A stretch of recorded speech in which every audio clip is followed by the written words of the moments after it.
Hello, my name is Bob Unger. I'm the Director of Worship and Music at Resurrection Lutheran Church in Cary, North Carolina.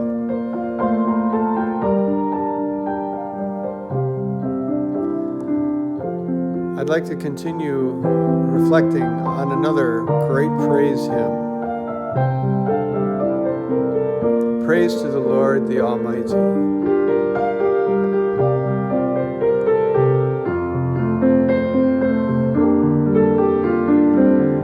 The words to this hymn are based on Psalm 103, verses 1 through 6, and the great hymn, Psalm 150.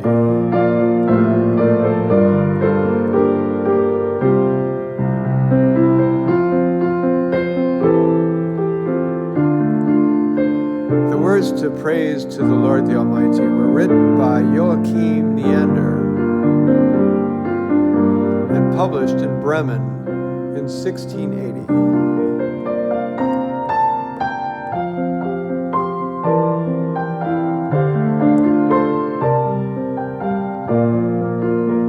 The translation that is in most hymn books is from Catherine Winkworth, and it was included in her Chorale Book of England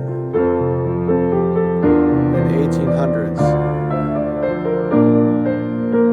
As the soul's ardent praise to God, it is one of the most such beloved hymns in German and England and English-speaking countries alike.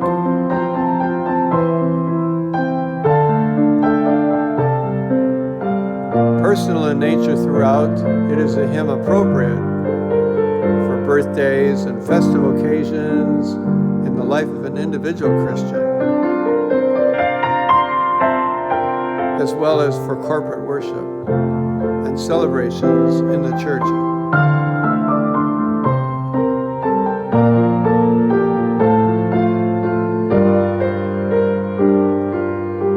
Joachim Neander was born in 1650.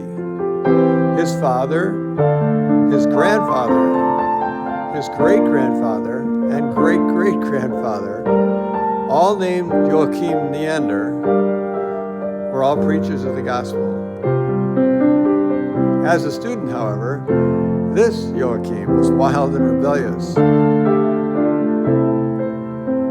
When he was 20 years old, he joined a group of students who were descending on St. Martini's Church in Bremen to ridicule the people who were worshiping.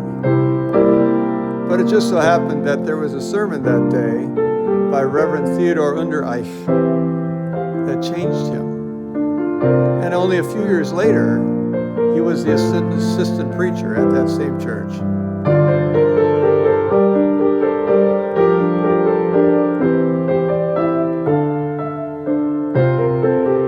Joachim often took long walks near his home in Huxville, Germany.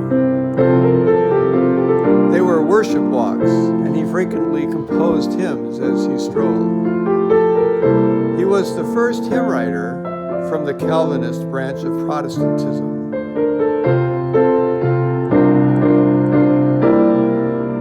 Unfortunately, he died only when he was 30 years old. And he wrote this hymn battling tuberculosis.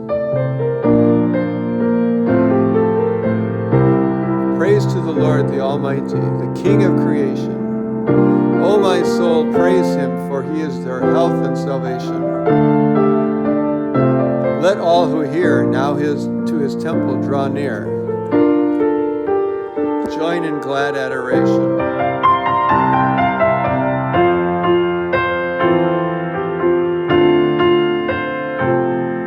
One of Joachim's favorite walking spots was a beautiful gorge a few miles from Dusseldorf. The Dussel River flowed through the valley. And Joachim Neander so loved this spot that it actually was eventually named for him, the Neander Valley. The old German word for valley was Tal, or T-H-A-L, Tal with a silent H. And that makes the word Neanderthal. It's interesting to note that 200 years later, Herr von Beckensdorf owned that valley. a source for limestone used to manufacture cement. In 1856, miners discovered caves which contained human bones. Other fossils were found there. As one expert put it, when Joachim Neander walked in this beautiful valley so many years ago, he could not know that hundreds of years later his name would become world famous for the Neanderthal Valley.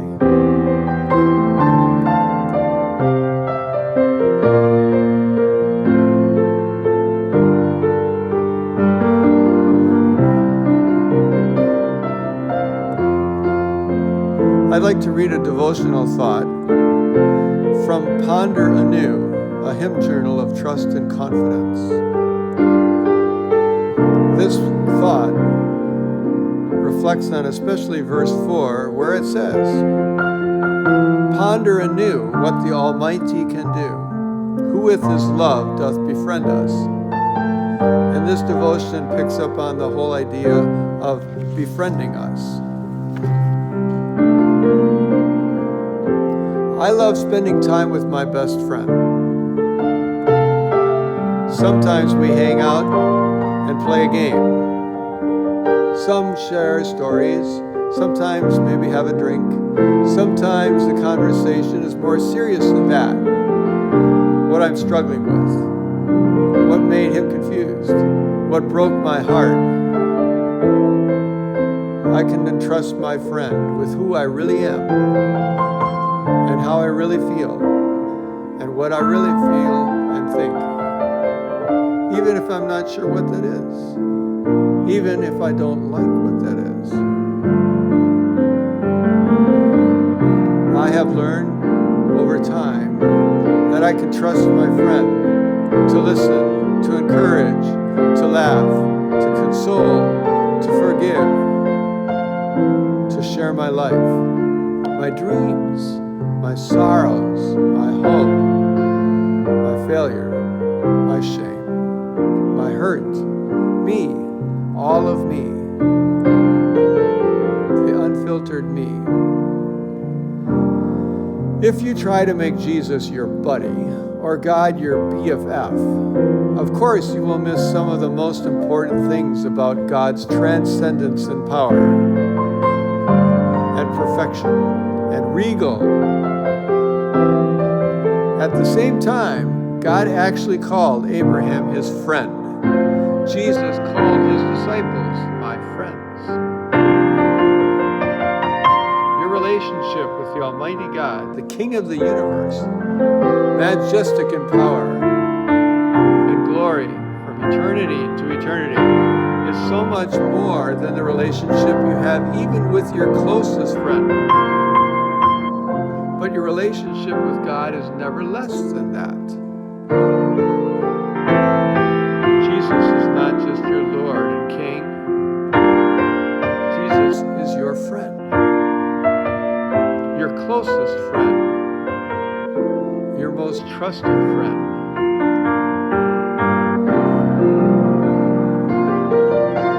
Ponder anew what the Almighty can do, as with his love he befriends you.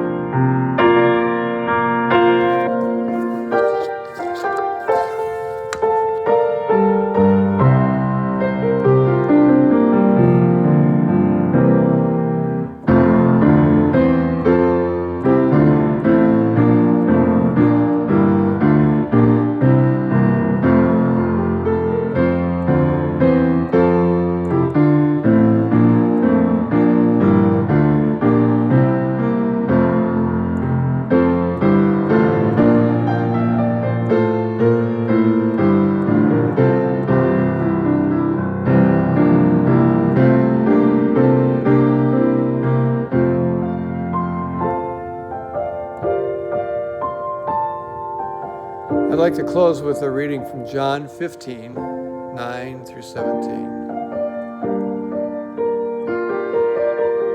As the Father has loved me, so I have loved you. Now remain in my love. If you keep my commandments, you will remain in my love. just as I have kept my Father's commandments and remain in his love.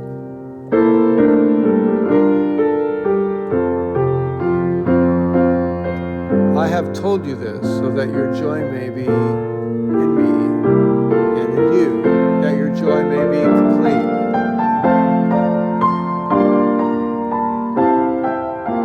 My command is this: love each other as I have loved you.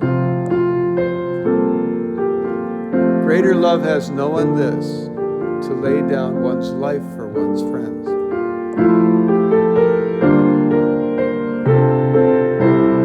You are my friends if you do what I command.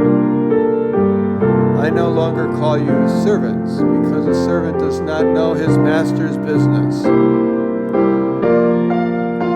Instead, I've called you friends. For everything that I learned from my Father, I have made known to you.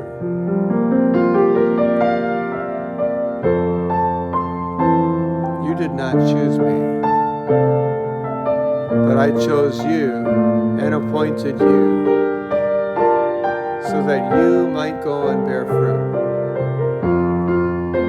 Fruit that will last, and so that whatever you ask in my name, the Father will give you. This is my commandment: love one another.